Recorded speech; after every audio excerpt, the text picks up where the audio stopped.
স্বায়ত্তশাসিত একটি বিশ্ববিদ্যালয়ের সেনা মোতায়েনকে আমি কোনোভাবেই সমর্থন দিচ্ছি না। বিভিন্ন প্রার্থীর বিরুদ্ধে খারাপ প্রচারণা চালানো হবে। আমার মনে হয় এগুলোতে একটু প্রশাসনের দৃষ্টিগোচর হওয়া উচিত।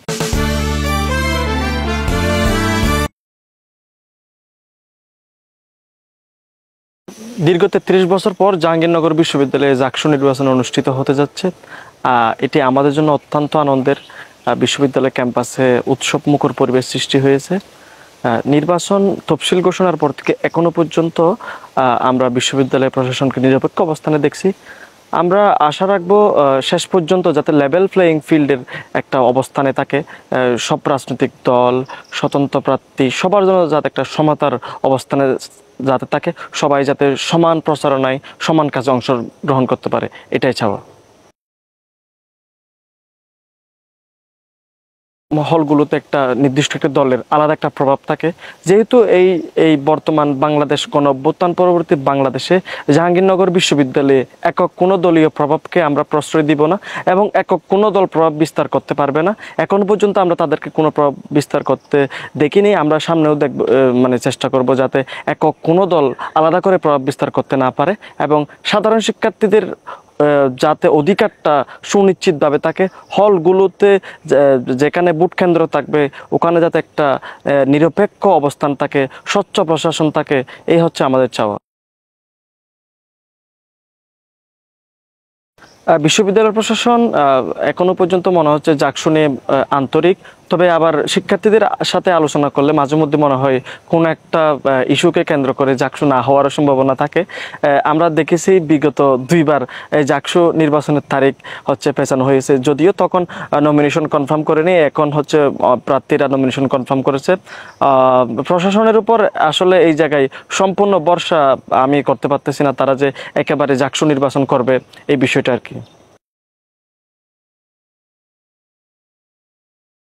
আগামী বছর আমরা যতটুকু জানতে পেরেছি জাতীয় সংসদ নির্বাচন, এই জাকসু ডাকসু এগুলো জাতীয় সংসদ নির্বাচনের একটা ট্রাম্প কার্ড বলে আমি মনে করি। যে দল যে প্যানেল জাকসু ডাকসু এগুলোতে ভালো অবস্থান থাকবে, জাতীয় রাজনীতিতে তাদের আলাদা একটা প্রভাব থাকবে। সুতরাং এখানে যে দল যে প্যানেল আছে তারা সবাই চাবে যে কোনোভাবে তাদের জিততে। সুতরাং নির্বাচনী তো আমরা সকলে জানি জিততে গেলে তাদের কোনোভাবে না সহিংসতায় যেতে হবে, এমনও হইতে পারে মারামারি, দরাদরি, কাটাকাটি, এইগুলোতে আমার মনে হচ্ছে একটা সহিংসতা বিশ্ববিদ্যালয় ক্যাম্পাসে আসতে পারে। আর এরকম সহিংসতার যদি কোনো কিছু দেখি, প্রশাসন তো আমি যতটুকু জানি খুব দ্রুত নির্বাচন বন্ধের দিকে আগাবে। স্বায়ত্তশাসিত একটি বিশ্ববিদ্যালয়ের সেনা মোতায়েনকে আমি কোনোভাবেই সমর্থন দিচ্ছি না। এটি আপনারা জাহাঙ্গীরনগর বিশ্ববিদ্যালয়ের শিক্ষার্থীরা এতটা খারাপ হয় নাই যে আপনাদের সেনাবাহিনী এনে এখানে লাঠিপেটা করতে হবে, সেনাবাহিনীর রাইফেল উঁচিয়ে ধরে তাদেরকে ভোট দিতে হবে। এটা তো তাইলে আরেকটা পরিস্থিতির শিকার, যে বিশ্ববিদ্যালয়েরকে শিক্ষার্থীদেরকে মতামত ছাপিয়ে দেওয়ার একটা বিষয় হয়ে দাঁড়িয়েছে। আমি সেনাবাহিনী মোতায়েনকে আমি কোনোভাবে ব্যক্তিগতভাবে সমর্থন কিংবা সাপোর্ট করব না। আমরা সেই সমস্ত প্রার্থীদেরকে সাপোর্ট করব, সেই সমস্ত প্রার্থীদেরকে ভোট দিব যারা এই বিশ্ববিদ্যালয়ে একটি গণতান্ত্রিক পরিবেশ সৃষ্টি করতে পারবে, ভয়ভীতিহীন, গ্যাস রুম র্যাগিংবিহীন এবং সাধারণ শিক্ষার্থীদের অধিকার সমতা রক্ষায় যারা কাজ করবে। পাশাপাশি এই বিশ্ববিদ্যালয়ের নানা ধরনের সমস্যা আছে, যেমন মাদকের বিস্তার এই ক্যাম্পাসে প্রচুর পরিমাণ, এই ক্যাম্পাসে পরিবহন সমস্যা রয়েছে এবং এই জাহাঙ্গীরনগর বিশ্ববিদ্যালয় তৈরির পিছনে অন্যতম একটি কারণ ছিল এই বিশ্ববিদ্যালয় হবে একটা গবেষণার অন্যতম কেন্দ্র। কিন্তু আস্তে আস্তে আমরা সাধারণ বিশ্ববিদ্যালয়ের মতো হয়ে গেছি, আমরা গবেষণা থেকে দূরে সরে যাচ্ছি।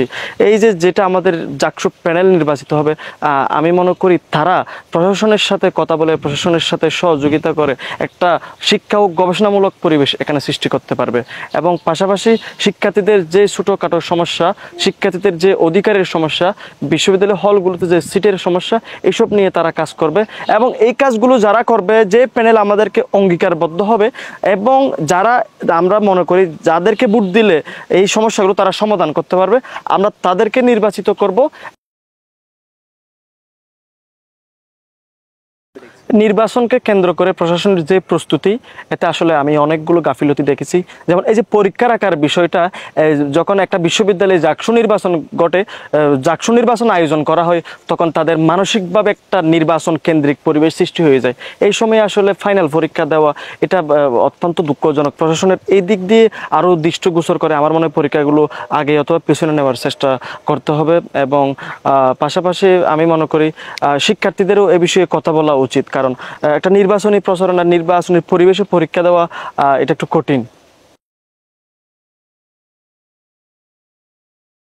জাহাঙ্গীরনগর বিশ্ববিদ্যালয়ের সাংবাদিকরা দীর্ঘদিন তাদের দায়িত্বের জায়গা থেকে স্বচ্ছতার মাধ্যমে কাজ করে যাচ্ছেন। আমি মনে করি এই জাকসুর আগে, জাকসুর সময়ে, নির্বাচনের সময় এবং নির্বাচন পরবর্তী সময়ে সাংবাদিকরা সবচেয়ে গুরুত্বপূর্ণ ভূমিকা রাখতে পারে।